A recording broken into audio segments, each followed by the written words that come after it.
Welcome to Review Rewind, the podcast where a couple with varying backgrounds and tastes watch beloved movies and answer the question, was it good? I'm Krista. And I'm Mike. And today we're going to be discussing Forrest Gump. All right, yeah.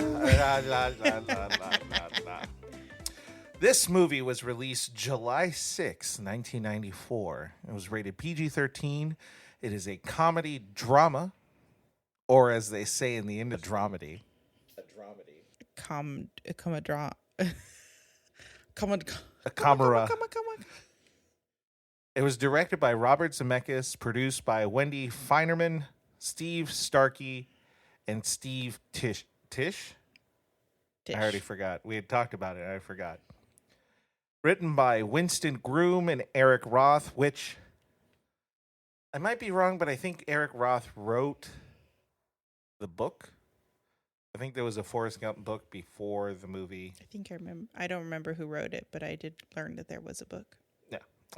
I thought I had it somewhere, but it. It had a budget of $55 million, and in the U.S., it grossed $330 million. And I believe I looked it up that the global gross was 630 million. So a lot of cheddar cheese. A lot. Could make a lot of Cheez-Its. You know who did not have cheddar cheese today? It's me. You didn't have... My cheddar cheese was moldy. I was really disappointed. I was like, are we still talking about money? No, we've segued down to actual cheddar. The movie is 2 hours and 22 minutes, and it was distributed by Paramount Pictures. Starring, and I don't know why, I've copied this from whatever, but this was the order it gave me. So, starring Gary Sinise, which he is a secondary character. Robin Wright, who was in Princess Bride. She was Princess Buttercup. Oh, yes. Sally Field, who was also...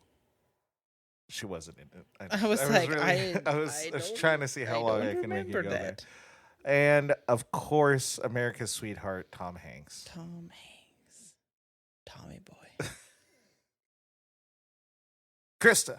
Yes. It's time for the plot. It's time for the plot. It's time for the plot. Plot. All right. Everybody, plot. The more you say the word plot, the funnier it sounds. Plot. There's a plot ratio that like, and I've surpassed it. But it is comedical.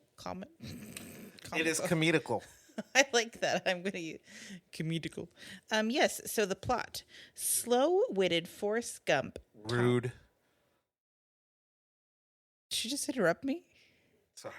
Go ahead. How dare you? Apologies. You got to say the other stuff. It was my turn to speak. I'm just saying it was rude that they called him slow. Well, hey, whatever. They could have said stupid or dumb. Now who's rude? I'm just saying. Okay. Insert an an intense glare between Slow-witted Forrest Gump, Tom Hanks, has never thought of himself as disadvantaged, and thanks to his supportive mother, Sally Field, he leads anything but a restricted life. Whether dominating on the gridiron as a college football star, fighting in Vietnam, or captaining a shrimp boat, Forrest inspires people with his childlike optimism. But one person Forrest cares about most may be the most difficult to save. His childhood love, the sweet but troubled Jenny. Robin Wright. So what did you think of the plot? Or, the plot synopsis. It's very pro Forrest, but it's also probably from the studio. Like in support of Forrest? Well, in support of the story. Okay. Like it's very gracious in how it's described. Like the Forrest inspires people with his childlike optimism. Yeah, I don't know that I would have. I mean, I feel like it makes sense for how it's describing it, but it's funny because I don't know that I could like place it together. Yeah. But I mean, I have a really weird view of Forrest Gump. And we're going to talk about that. Oh, yeah. So, what did you think of the movie overall? Sorry, I just thought of something funny. What? For the question, like just thinking about what I liked best about the movie, I like that there's a restaurant inspired by the movie. So, Krista, when we first got married, I hated, I didn't hate fish. I really only liked one specific type of fish, and it was halibut, and it was like cooked a certain way. And so I could never pick anything that was like majority fish place. Yeah, I just never could do it. And then maybe after kids, I don't know what it was, but there was a point where I think we not randomly, but we finally went. The point, I can tell you this. It's ingrained in it's a core memory for me. We took Ray to the Aquarium of the Pacific. Shout out to the Aquarium of the Pacific. Long Beach, LBC. And afterward, you're like, let's go to Bubba Gump's. And I was super skeptical because actually at that point, I don't think I'd ever been there. And I was like, I just know it's a fish place. And I got the fish and chips and I was like, this isn't awful. But whatever. I carried on. I think I would maybe get it once or twice more. Then I was pregnant with our second child.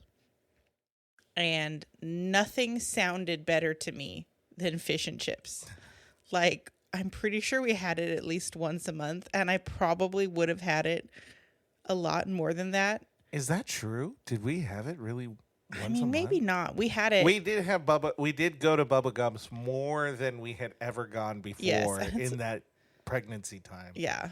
And anyway, so now I love fish and chips. So we would go, and they always quiz you on the movie, and I'm just yelling like an idiot. Yep.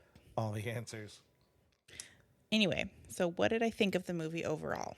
I have a hard time with this movie, and I think the reason is I'm struggling with there's really dark maybe is too heavy a word, but there's really heavy topics that the movie addresses, but when they do it through the light or through Forrest's eyes, it doesn't sound like it doesn't make the events that happened as heavy. Yeah, that's a really interesting thing. So I think to expand on that, because I've been getting into the history of Watergate and Nixon and Vietnam and all of those things prior to this, and not necessarily connected to it. I forgot, even though he fights in Vietnam, I forgot how much of a anchor point in time that is for this movie. Yeah. It's it's the catalyst for Lieutenant Dan and his depression and his losing his limbs and and not fulfilling his destiny. That's it. That's the catalyst for it. He Forrest loses his best friend. There's so much that goes on in that.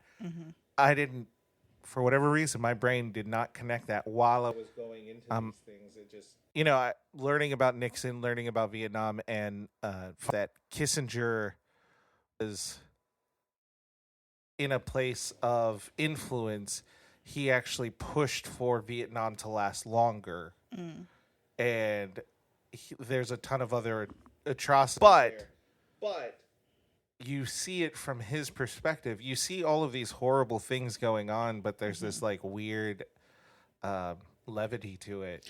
Yeah, and I think Mike and I had actually watched this movie together. 4 or 5 years ago. 4 or 5 years ago, and I had to stop watching it, and we had to go get out of the house because it was.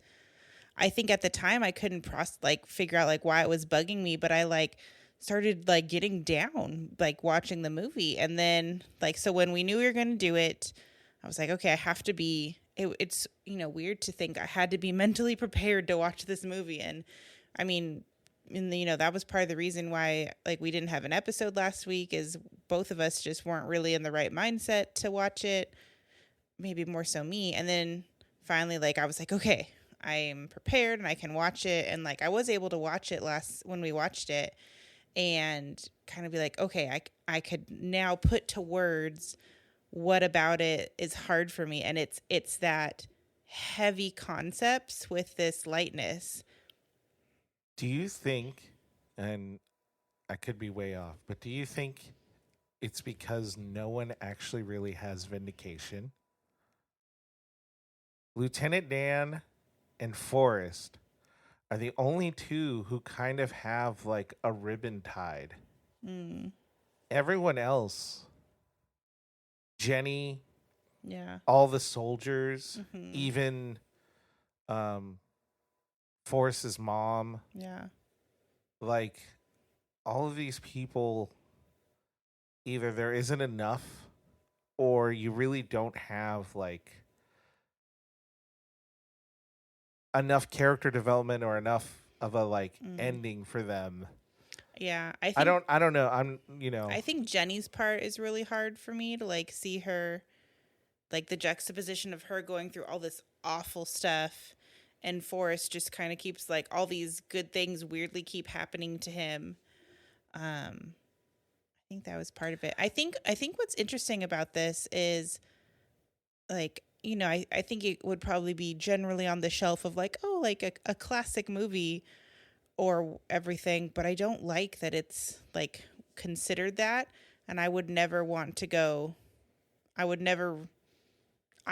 this point, I don't really ever see a time where I'd be like, I want to go watch Forrest Gump right now. Like, oh, haha, it's so fun to watch or whatever. I'm like, no, like, there's some heavy stuff in here. I think Jenny is like shortchanged a lot. Yeah. Because you have a woman who was sexually abused by her dad, moved in with her grandmother, who, whatever the background is, it just because she, Jenny would run out at night. Yeah. So the grandmother clearly wasn't that aware of what was going on. And then she gets booted out of college. She has this a terrible relationship with men. And then she goes into the hippie drug movement, gets to the point of suicidal thoughts, all this crazy stuff.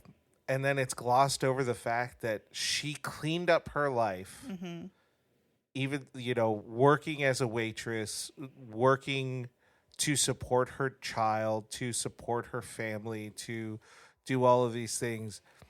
And really, like, if you think about it, that was just glossed over. They gave it no time. It was just Forrest saved her, and then she sends the letter out after seeing him running about. But, like, it just gives a lot of attention to... Which at that point, he had been running for 3 years, and I find it hard-pressed that she wouldn't have realized that. Like, there had to have been some sort of media following. Also, the fact that she kept his son from him for 3 years. Well, and also, that's a really good point, because she kept his clippings. Yeah. She kept a tab on him. Yeah. So why did it take that long? Yeah. I mean, I guess if, like, maybe she wanted to really, like, clean up her life. But they don't... Yeah, I think... Yeah, like, that... It's a weird ending to me. Like, to be honest, the first part of the movie, or, like, maybe 2/3 of it, feels like a history piece, kind of, where, like, it's, like, some sort of social commentary on those points in history, aside from the very beginning that gives, like, the background of Forrest, and then the end where it's like, okay, now they're wrapping up with a bow, or a bow, quote unquote, with like Jenny and Forrest. Yeah. And it's funny that you say that, like, history piece, because we were talking about it. I watched a video from a website I used to really pay attention to with some writers, and two of which I still follow, Soren Bowie and Daniel O'Brien. Shout out. They're not going to listen to this. But they did a thing on YouTube. You can look it up, After Hours. And they talked about Forrest Gump, and the whole point of that show was to look at the extremes of everything to get to an extreme point. But they did make a point that you're seeing history through the eyes of Forrest, and or at least the writer slash director are putting you through this perspective, and it's just really weird what they choose to attribute to Forrest. Because there's some weird erasure of like black history throughout the movie. So like Elvis got his dancing from Forrest, but he took his dancing from black musicians. The Watergate thing. The man who called in the hotel was a black man, and even the color barrier thing, like he gets implanted into this thing where historically that was not the case. Historically, like these brave kids went into this situation alone with the entirety of Alabama, including the governor, solely against them. And yet there's this little goofy white dude just kind of like in the mix. And whatever the choice was, you're looking at history through the wrong perspective. I'm really curious. Like, I mean, I'm sure it's online somewhere or something, but I'm like, I would love to like talk to the writers and be like, what was your point with this movie? I think that is, again, and like overall, like I kind of am like, what's the point of it? Because it's not a love story. You like kind of think it is. It's a very distant love story because there's a love story for Forrest and Jenny.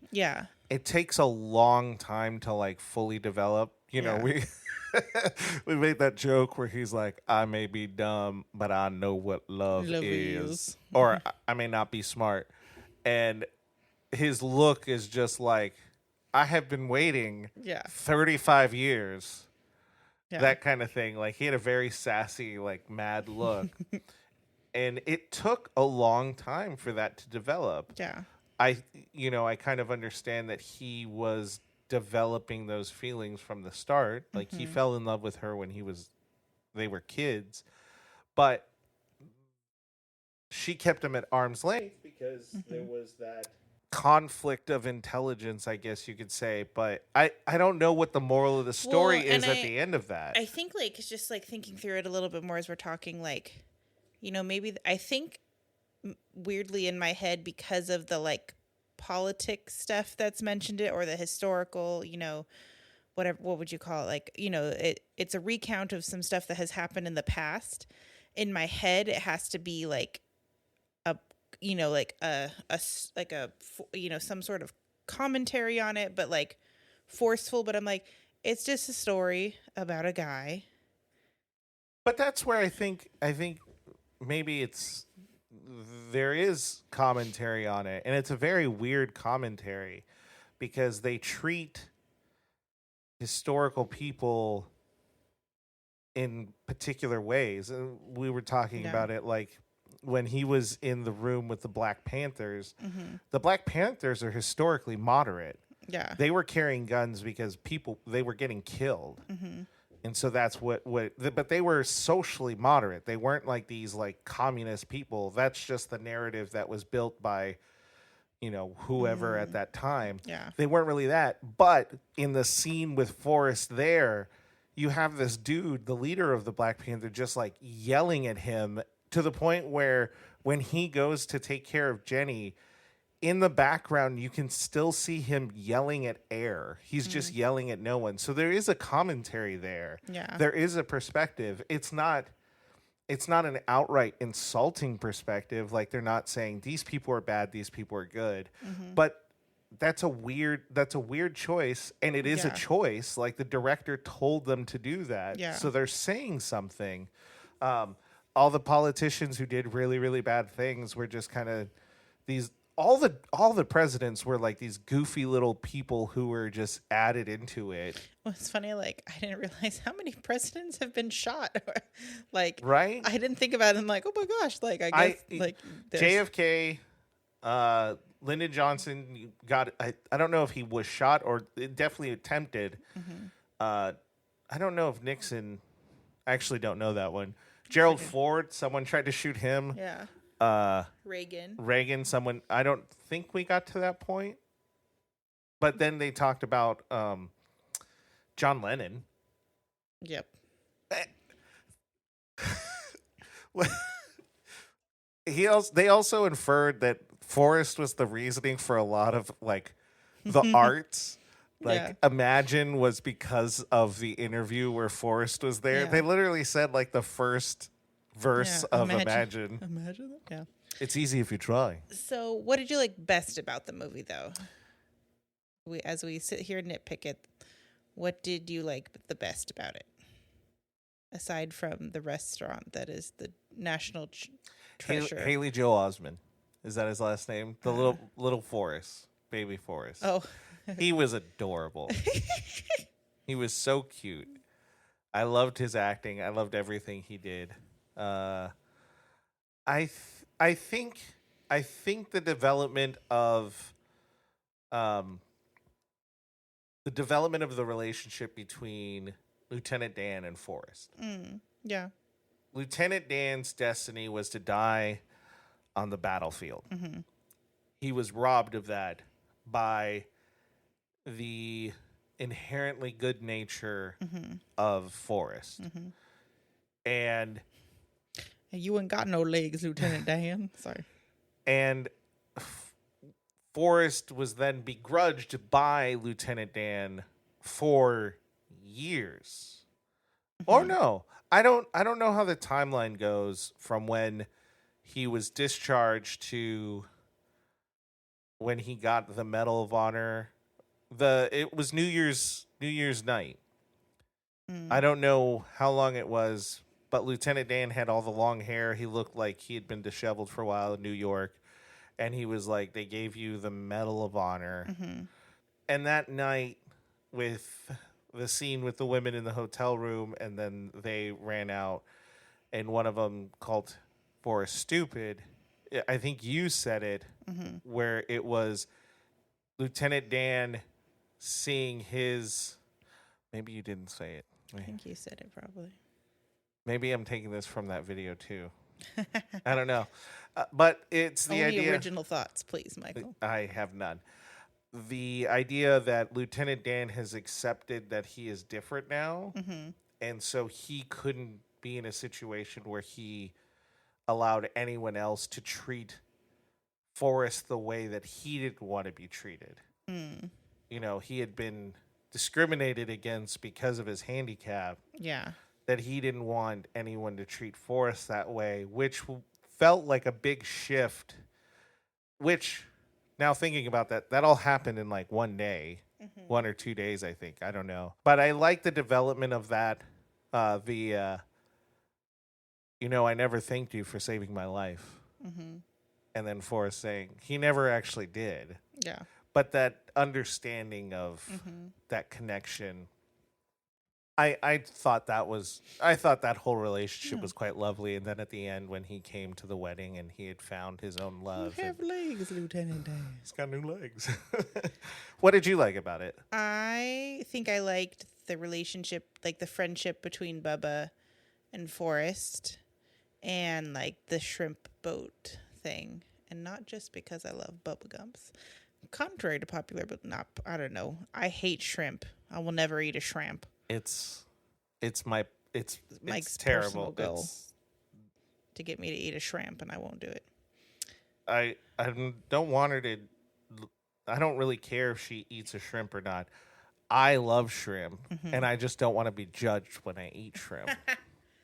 But yeah, I think I liked that. Like, you know, I think in that case, if we look at that relationship, it did come to a close, because even though Bubba did die, like Forrest, you know, completed his promise to him, went out and did what he, you know, him and Bubba were gonna do. You know, even when they made, you know, gajillions, you know, he helped Bubba's family out. So it's like there was closure in that aspect. So I think that's maybe why I like that storyline. I did have was the movie around first and then Bubba Gumps? Like, when did they Yes. like market capitalize on that? I Because think that's, that I think the just, 2000s. okay, I just thought about it. I'm like, that's brilliant. Well, some Foley work. Gonna get some Foley. Bubba Gump's Rest. Well, as you look that up, thinking through what did we like, or what did each of us like least about the film, I think the thing, yeah, I mean, I'll go back to the point. What I liked, 1996. 1996. So it started 2 years after. Wow. Someone was like, I'm going to make a quick book. They jumped on that. Yeah. I guess, the box office success of it must have been a push to be like, yeah, we got to get this going. Yeah, that's funny. And I think that's why it's like you want this to be this really good movie because there's a restaurant after it. And I'm not saying it was successful. Yeah, and I'm not saying that it's a bad movie. And that's the thing too. It's so quotable. Like I will say so many quotes from it, but just like the core movie as a whole is hard. But yeah, and like that's, going, kind of segues into what I like least about it is that the dark parts, especially like the parts with the, like in Forrest's childhood and Jenny's childhood and all the stuff that Jenny goes through is just hard to watch. And and then see how Forrest misunderstands it. Like it's like, and then yeah, I think like kind of what you said where it's like, Jenny goes through all this and though she does, get some happiness at the end of her life, it's not a full life. And that's likely because of the choices that she made or felt like she had to make in her young life. So it's like that just is so sad to me. I think ultimately the treatment of Jenny sucks. That's not great. I think I do not like the bastardization of history. I know it's a fictional tale, but like it took some of the horrible things in the 60s and 70s that were lied about and kind of made a joke about them. And now, granted, this was made in 1994 or 1993. The book was probably written before that. Not all of that information was out and about.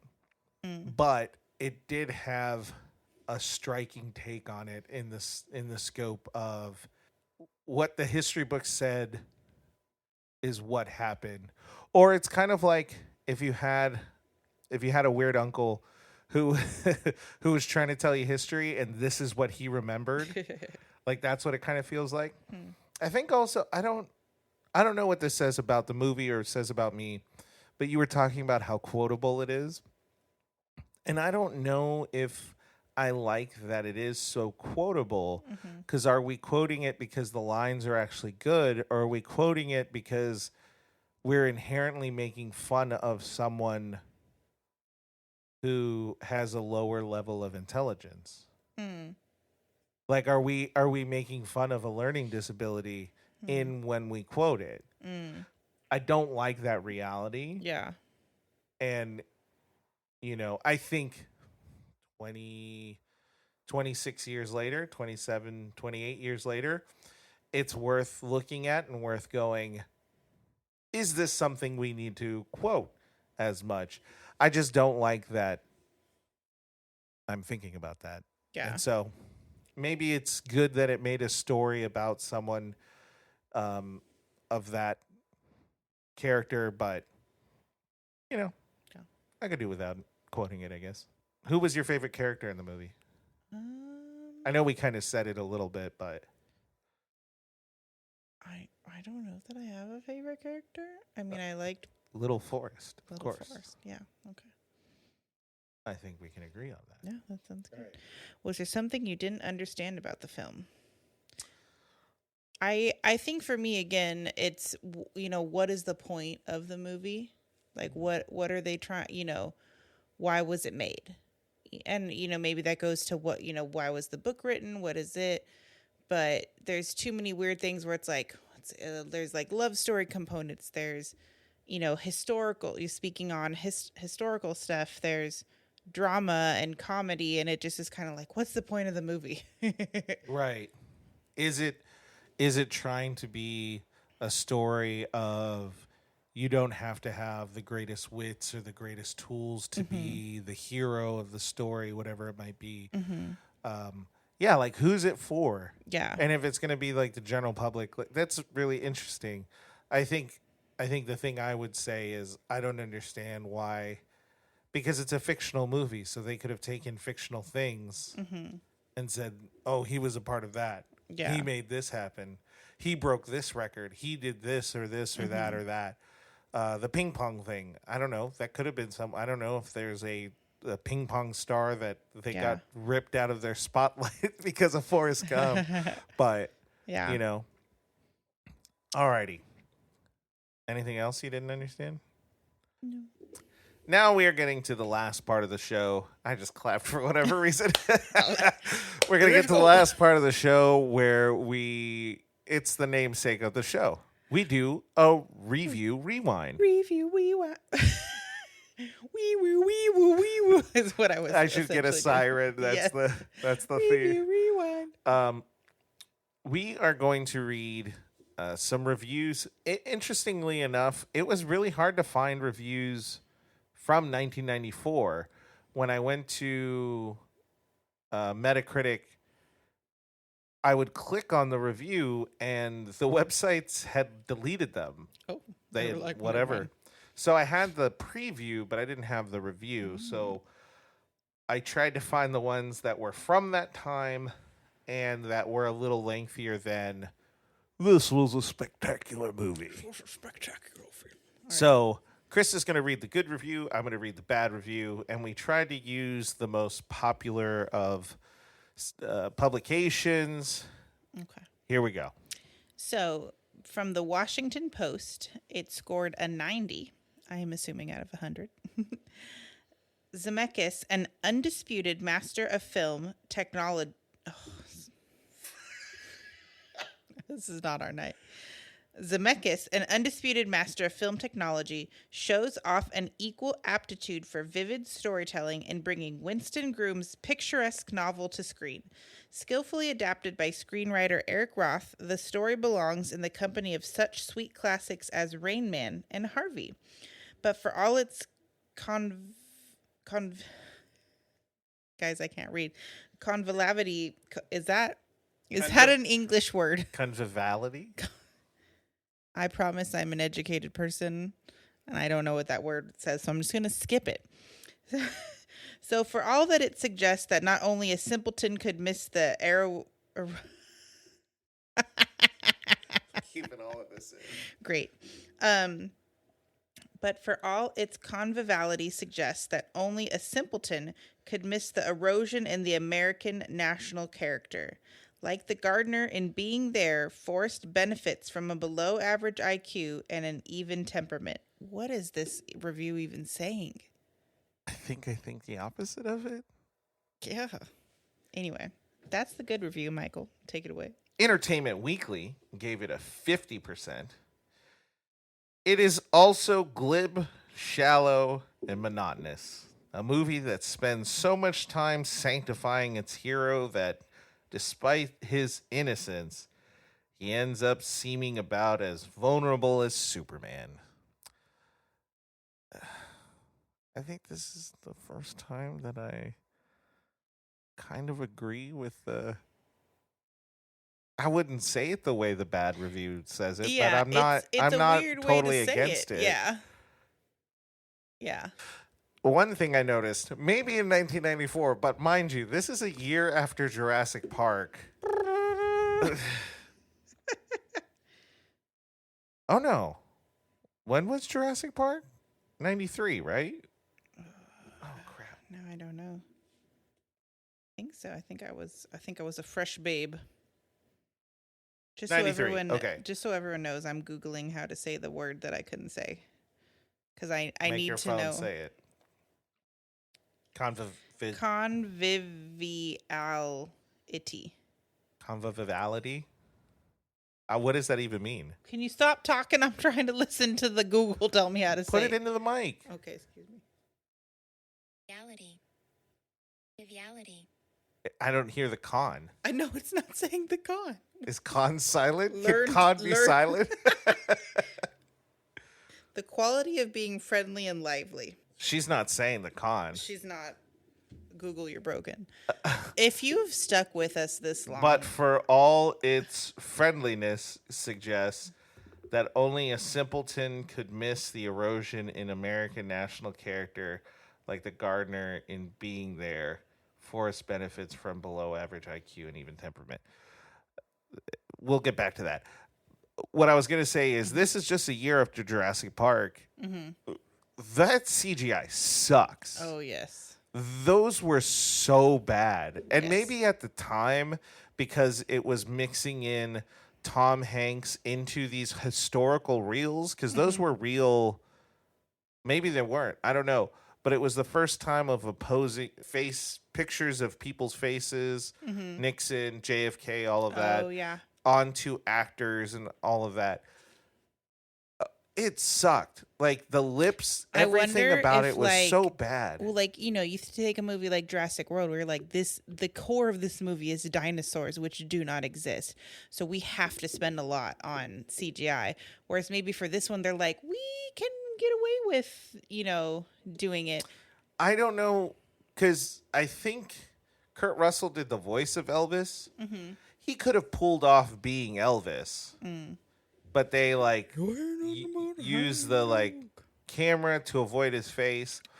And there are actors who can play JFK and Nixon and all of that, but they wanted it to have that, hey, this is actually happening in our reality. And I think because of that, they use that digital effect. So maybe going back, what? Why?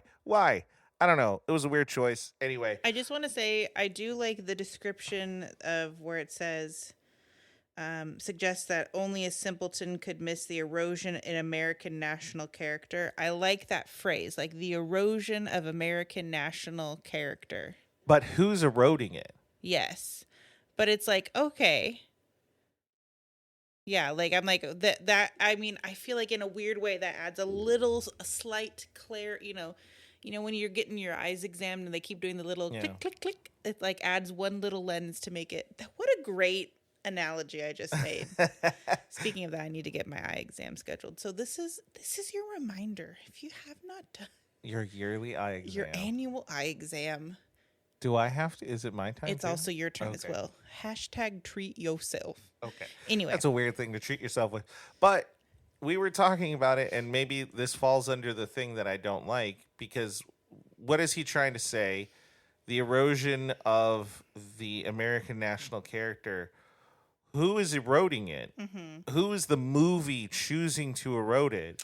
yeah. And so, because we Yeah, like, we go who's- through this whole thing with Forrest, and he enjoys his time in the Army. He enjoys his time playing ping pong for the Army. He has a military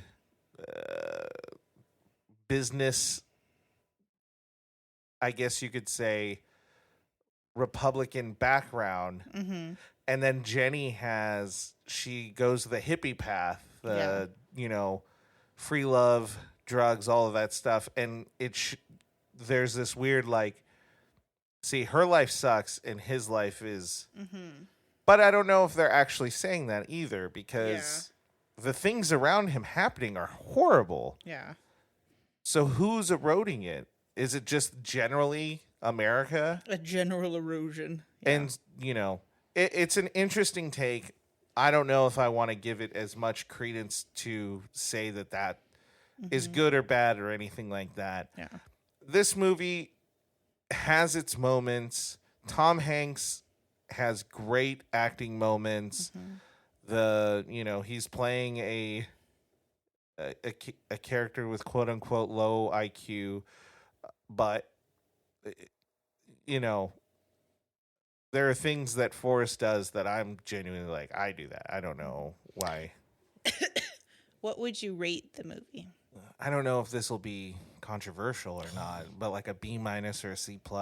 See, I was gonna give it like a 70%. So a C-. C minus. Wow. I kind of get it. I think there are really good moments in it. Mm-hmm. There's definitely moments where it's trying too hard.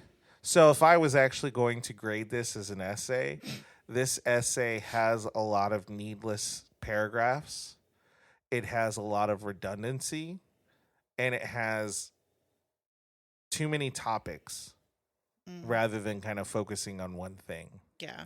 And I get that the movie is spanning 30 years or something like that. Yeah. I just, if you're wanting, I think like what I look for in a movie is like outside of like, yeah, there's going to be times you do want to watch movies that challenge you, but like in the general scheme of them, like this isn't a movie I really want to reach. Well, I would say it's not a movie I reach for as like, oh yeah, this is going to be a fun movie to watch. But it also doesn't feel like it's a good choice for like, yeah, like I need to watch something that is going to provoke my thoughts because like we said, what's the point? Yeah. Okay. Does it actually challenge or provoke our morals, our morality, whatever it might? I think it does, but I don't think it does it on purpose. Yeah. I think we do it in spite of what's going on in the movie. And that has been the Review Rewind with Mike and Krista. Is that how we were ending? Oh, are you just saying that section? Okay. Anyway, so we are behind on. We missed a week. Sorry. So we're gonna catch up. We've got our projects to do. We're gonna try to watch a bunch of things. We might have something special for you. We don't know. Genuinely, we don't know. Yeah, who knows? Who knows what the day? We have Who knows the way of Alvarez's. We have a baby who won't sleep through the night, so So who knows really where we're going to be at? Yeah. But thank you for being here. We will be here next week. We'll have an episode for you next week. What it will be, one of the things we said before, but let's just say it's a surprise because we'll see whatever we have time for. All right. Until next time, review that rewind. Rewind that review. Now accepting slogans. Yeah. Anyway, like, subscribe, follow. Holla back. And if you have any questions, peace and love. You can email us at reviewrewindpod@gmail.com. We have an Instagram. I did not know we had an email address. We're pretty official. You can listen to us on iTunes. You're already listening to us, so I don't know why I have to say that. I'm going to leave now. Bye. Okay. Bye, everyone.